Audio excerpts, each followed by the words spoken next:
My father, like everybody's father, was a big, strong and chubby man. The portrait of a lady by Khushwant Singh. So how Khushwant Singh wrote it. So I underlined some points out, or usi narrative pe based, I put what I felt about Abhay Xaxa, and that's how I wrote this. Okay. Right. My father, like everybody's father, was a big, strong and chubby man. He had been warm and comforting for the 14 years I had known him.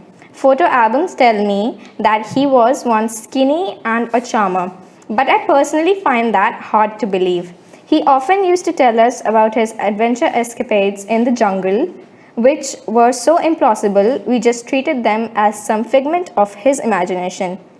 There was this photograph of him standing in a river with this humongous fish in hand, which he told us he had hand caught himself, and we in turn retorted that he simply might have bought it from some local fishmonger from the village and posed it just for picture's sake. He had always been tall and healthy and carefree. His face always had this big goofy smile stretched wide across his face, resembling that of a playful pup. This had me certain enough that this was how he was all his life. He was as conventional as a present-time teenager.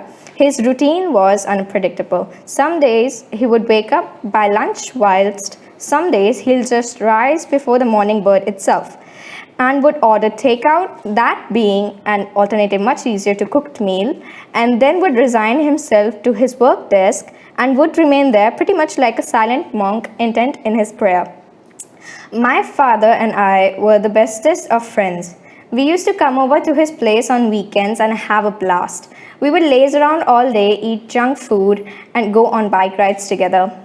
Although it was only 2 days in a week, it all felt ship-shape routine to me. He would make delicious, unrivaled egg curry, and after the food, we would all go out and soak in the pleasant autumn afternoon. Not to forget the long road trips to our village during summer breaks. They were just lovely. There's something about a road trip that transforms you into a whole new, more aesthetic person.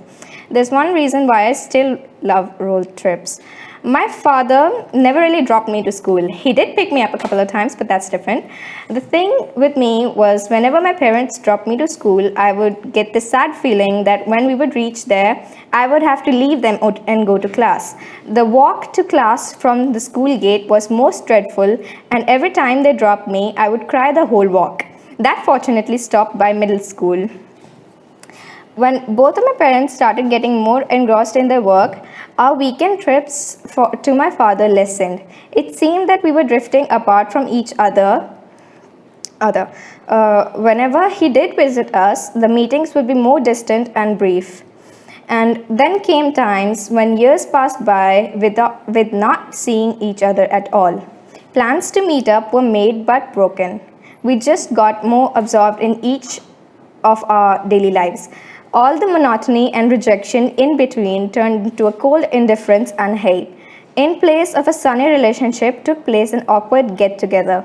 We still wished each other's birthday though. On his 44th birthday, we called and wished him a not heartfelt happy birthday. It was a long time since we really talked, and he promised that he'll make sure we will meet again. I thought that he was making another empty proposition. But this time, I felt somewhere inside a hope reassuring me that yes, we can be together again. I was a bit skeptical, but still looked forward to his promise. The next day, we received a phone call. My father had passed away at a program somewhere. It didn't hit me at the moment. It just seemed so unreal, like a dream, a bad dream. This couldn't be true at all. Before seeing for myself him lying colorless in his coffin, I was deeming it all a play out, an act, a weird humored attempt of my father keeping his promise to get together again. But this was all a lie. There he lay, cold and dead. We buried him at night and drove back home early in the morning.